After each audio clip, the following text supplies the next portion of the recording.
that's what I felt. I was losing my own identity as a mother to all these what to do and how to do it and why what you're doing is not good enough. Or I start going into over-intellectualizing and over-analyzing and over all the things. And that just adds to my anxiety, guilt, frustration. And as mothers, we already feel that we're not supported in the way society is built. So adding that on, oh my God, please. Okay, I decided to do this episode from my living room. In general, I feel like I want to bring back some of the comfort and easiness to the podcast. The space that we build is so amazing and I love it, but there's no place like home. And as I get older, it's harder for me to leave my house. You know what I mean? Is that a universal feeling? I think so. Today, I wanted to sit down and have a conversation, more of a monologue, honestly, but have a monologue talking about one of my recent stories that I posted on Instagram. If you follow me and if you're a parent, I'm sure that it left some kind of a mark on you. So to give you context, a few weeks ago, maybe last week, I posted a screenshot of this account, a parenting account. And you know those accounts that like post about all the things that we could do better as parents, and you shouldn't raise your voice, and you shouldn't do this, and you shouldn't. Blah, blah, blah, blah. It all obviously has great intentions, but I just remember that morning I opened my Instagram and I've already felt kind of like shitty mom syndrome because I forgot something or didn't do something that I told the kids I'm going to do. So I was already in there. And then I opened my Instagram and I see this post and I took a screenshot and then I went and unfollowed the account and I posted on my story saying like, this is something that I recommend a lot of parents to do is to unfollow these accounts because what I see that it does, it triggers people. And it's not only that it triggered me that day, but in general, I found that every time I would go and they will pop up, I will go on social media and they will pop up on my page, it just kind of sent me spiraling. And it took me a minute to recognize that this is something that's bad for me. Why do I continue voluntarily follow these accounts? And actually reminded me how earlier on my motherhood journey, I vowed to never read a parenting book again. So I posted this on stories, said that this is, a life hack that I've adopted with books. And now I'm going to do it with my social media where I unfollow these accounts because as millennial moms, and I specifically talk about the millennials because we are we're under a lot of stress, okay? Our generation is rewriting and reestablishing and redoing so many things, so many traditions, so many ways of being and raising and parenting that we've already under so much pressure that the last thing that I need is an Instagram post that tells me that the tone of my voice can leave an endless like childhood trauma on my child, okay? I don't need that in my life. Thank you very much.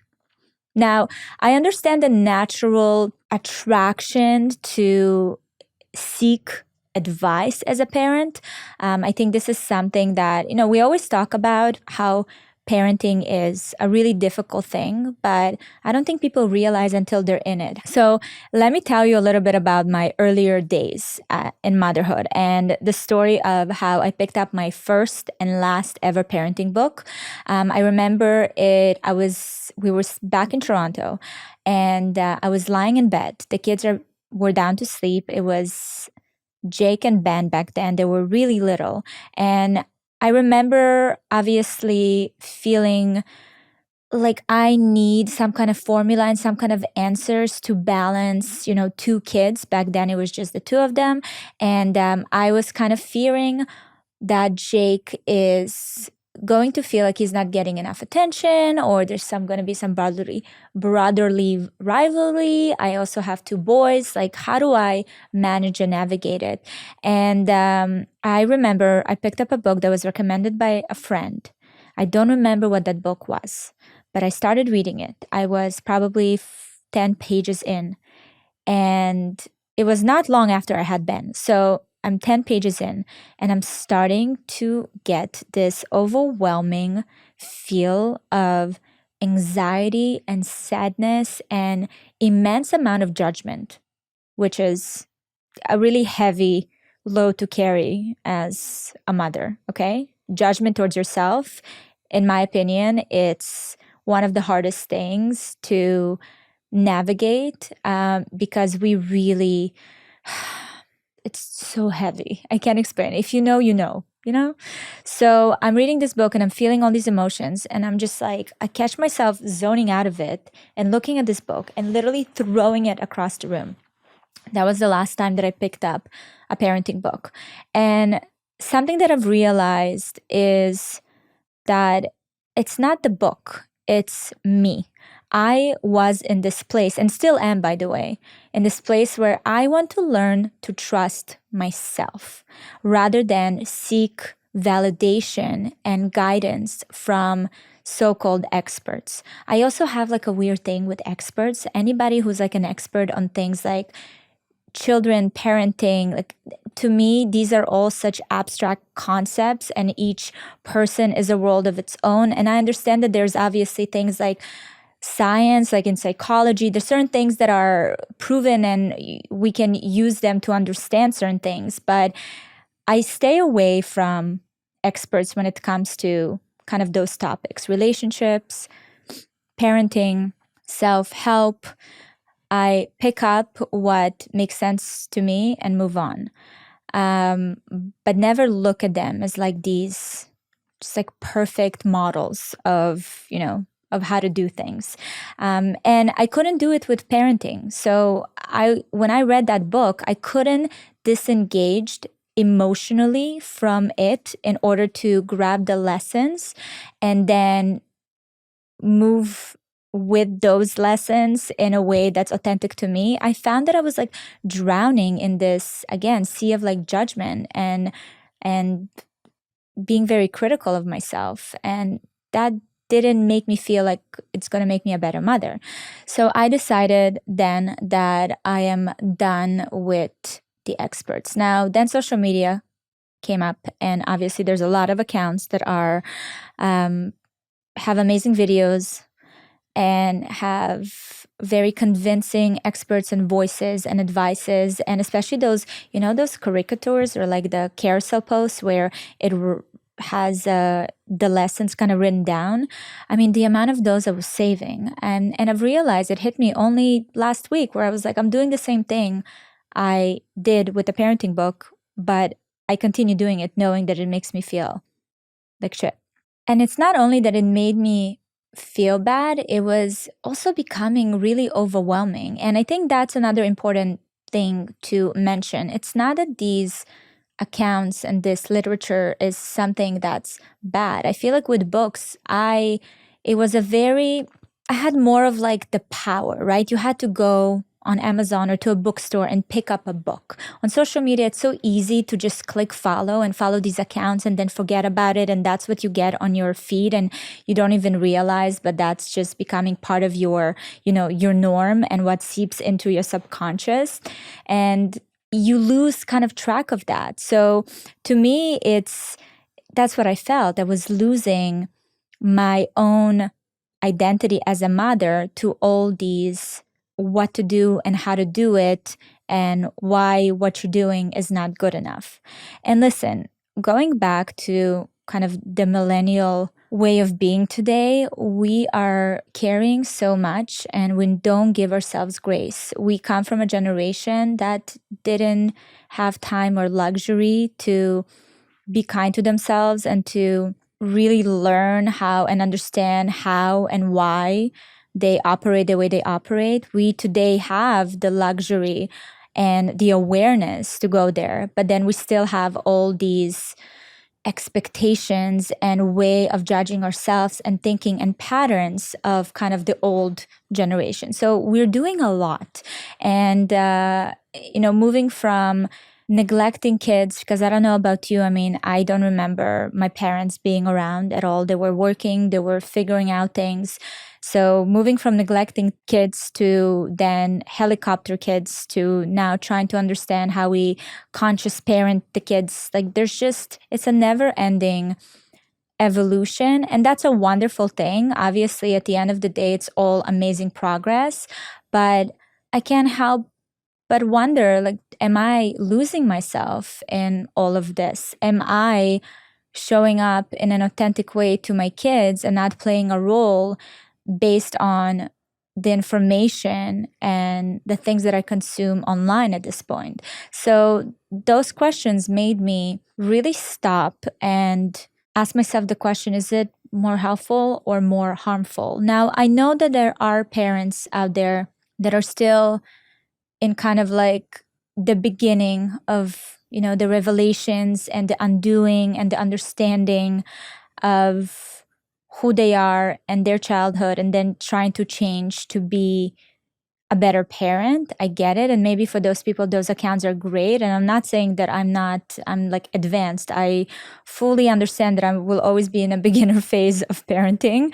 But also just with the years, learn to really lean into my intuition and my own journey and lessons and understandings to know how to navigate my motherhood journey and my motherhood identity. I'm not saying it's perfect. I'm just saying it's mine. And that's, I think, is what's so important. Okay, before we continue, let's talk about one of today's sponsors, Wild. I, at this point, am a deodorant hoarder. I try so many different brands and really hard to find, for me, at least one that checks all the boxes. Well, Wild has been approved by me. First of all, it's natural, it lasts long, it's not harsh on my skin, which I find that a lot of other deodorants do irritate my skin. And what's really cool is that they have a reusable and refillable cases. So it is totally eco-friendly. So no more tossing out plastics. Every time I change and refill my deodorant, I feel like I'm making a small but yet significant difference. So if I have to point out, the number one thing that really stood out to me was the fact that it was really, really gentle on my skin. Like I mentioned, I had before issues with irritation, and this one doesn't have aluminum. There's no parabens. It's just clean ingredients like shea butter and coconut oil. Okay, if I have to choose my favorite scent, which is a little hard to do, I picked up both, but I would say Ocean Mist smells amazing. And also the coconut and vanilla is truly keeping you fresh. And I wanted to say frisky, but literally has nothing to do with this. Just keeps you really fresh all day long, even on the busiest and most draining days. What else can you ask from a deodorant? If you want to join me in going wild, pun intended, you can get 20% off your first order. Just head to wearewild.com/US and use the code WILDValeria20 at checkout, or click the link in the episode description. They also have other products to check out like body wash and lip balm. Trust me, you're gonna love it. I think that with the amount of information that's coming our way, and I'm talking specifically about parenting, but also in general, as a whole, as an identity, the amount of information that comes our way on a daily basis, I often think about how much of it gets in and then alters the way I operate in the world involuntarily. Yes, you can be a very self-aware person. I'm a very self-aware person, but listen, with that amount of information, I don't know if you can like keep guard and know when it's your thoughts and your behaviors and when you're picking up someone else's thoughts, behaviors, energy, right?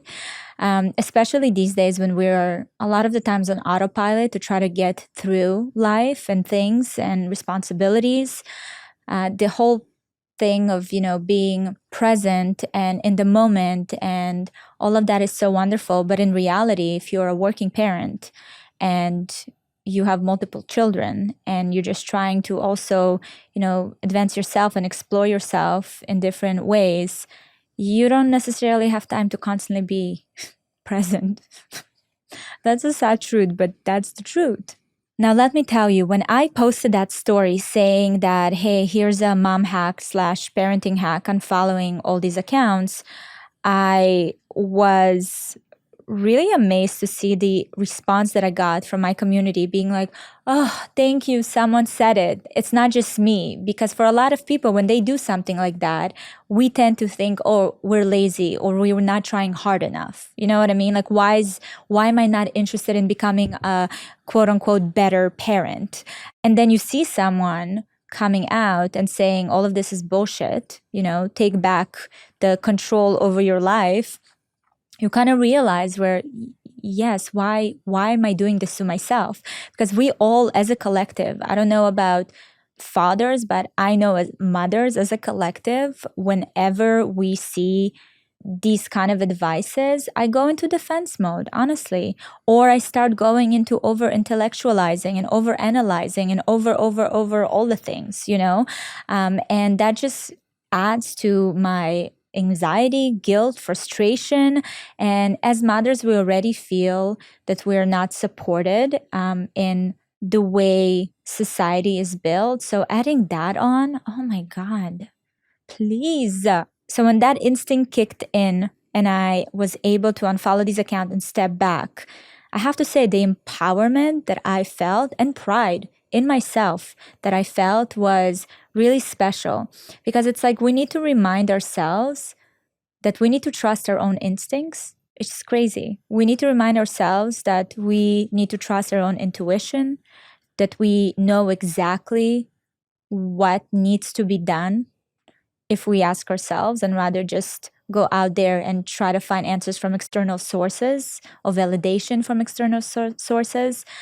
And that's what is so magical to me about that. It's taking my power back as an individual and as a mother in today's time and age, because the expert culture substantially exploded with social media.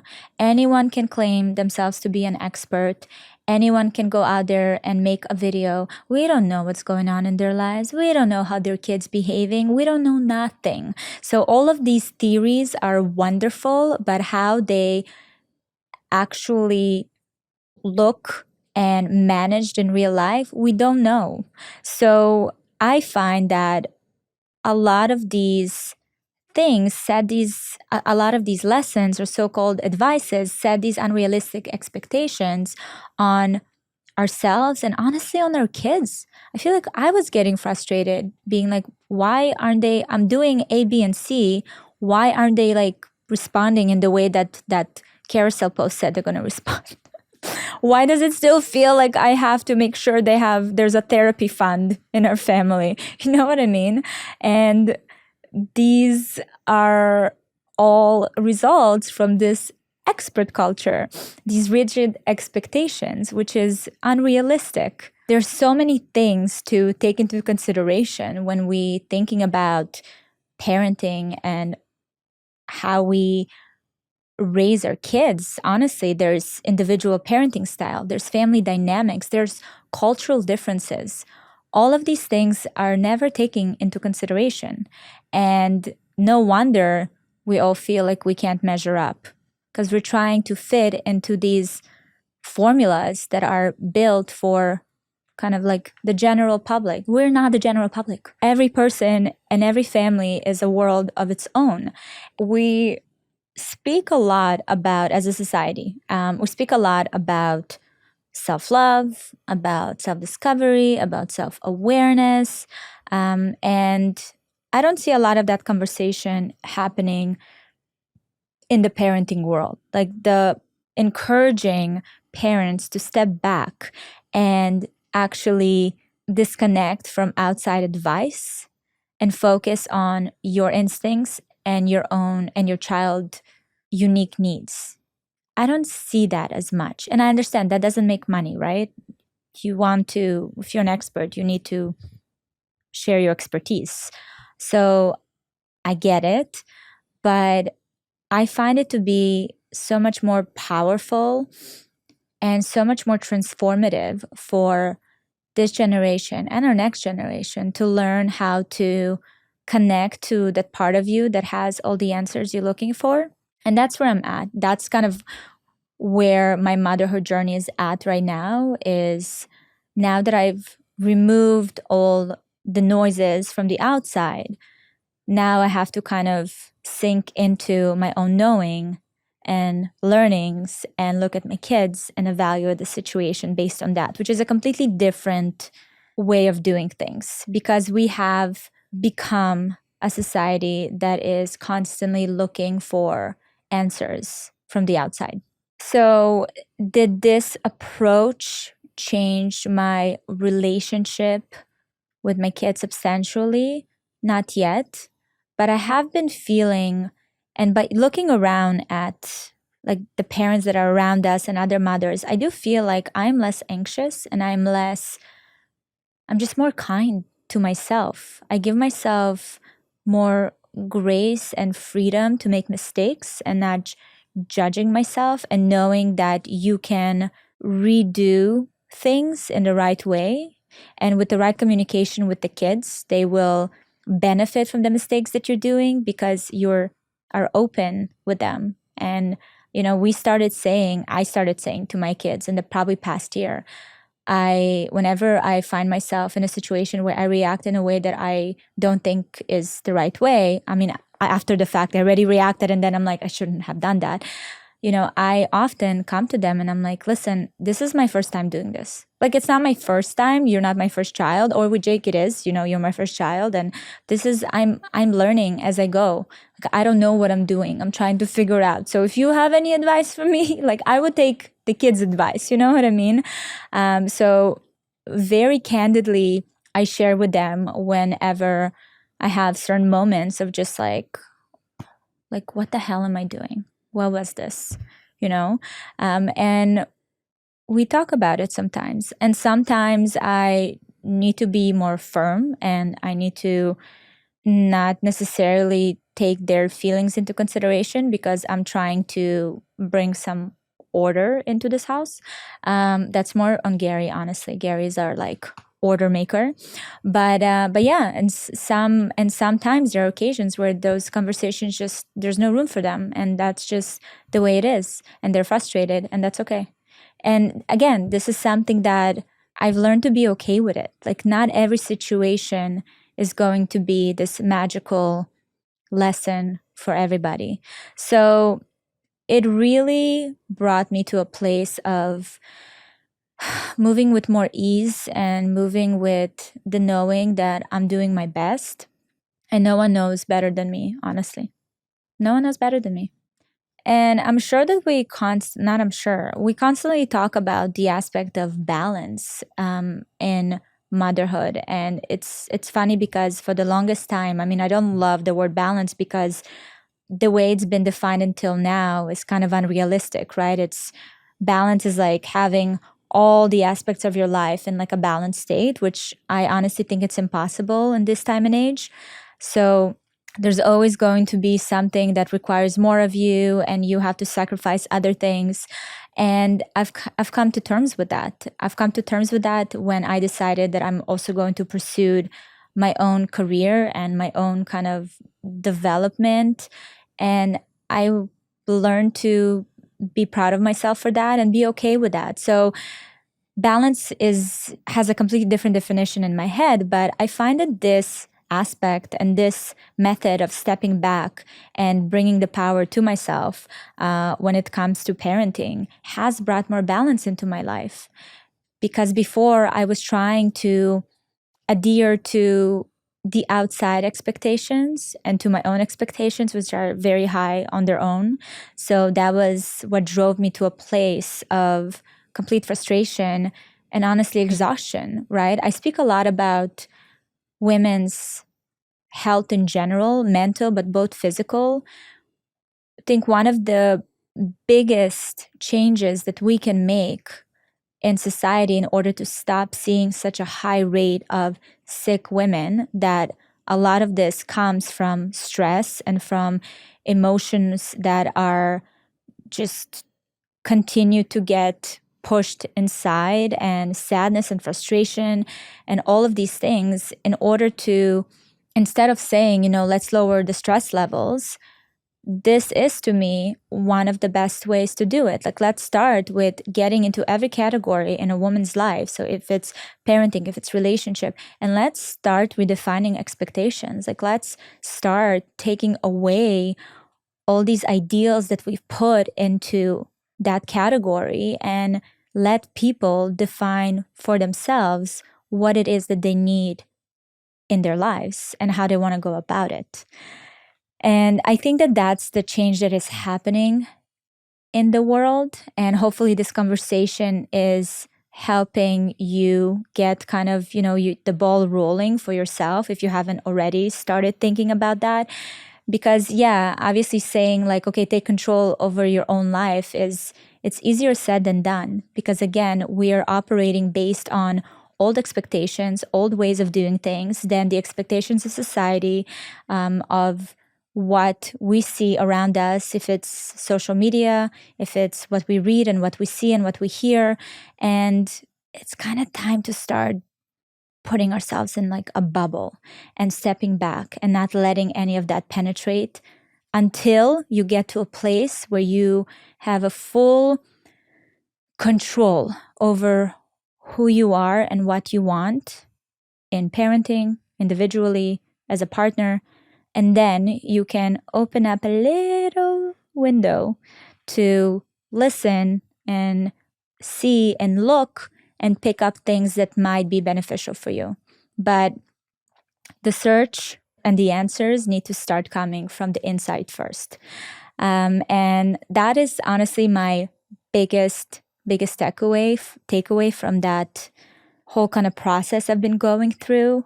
And again, not villainizing at all the parenting experts and the people that are, made it their life's work to learn about children and about families and about the psychology behind all the things. All of that is wonderful, but not at the expense of our mental health and our physical health and our self-identity as mothers. I think that's really important to state.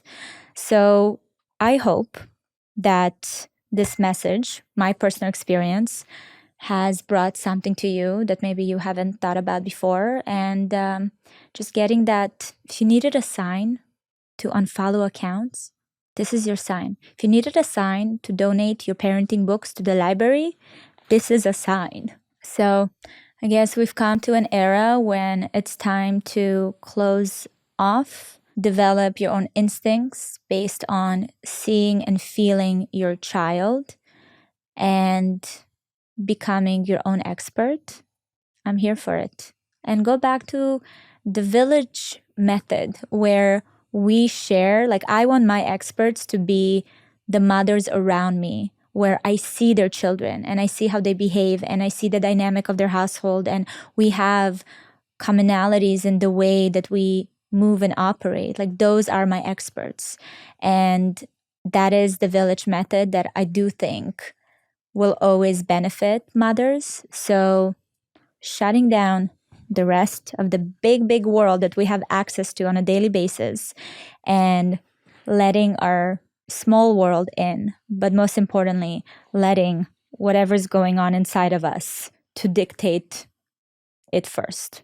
And before I close it off, I just remembered how throughout, especially in the first few years of my motherhood journey, I would ask my mom all the time, like, how did you do this? And how did you know to do this? And how did you attend to that? And my mother personally didn't necessarily have a mother that was overly motherly that she could go to for, advice on how to raise children.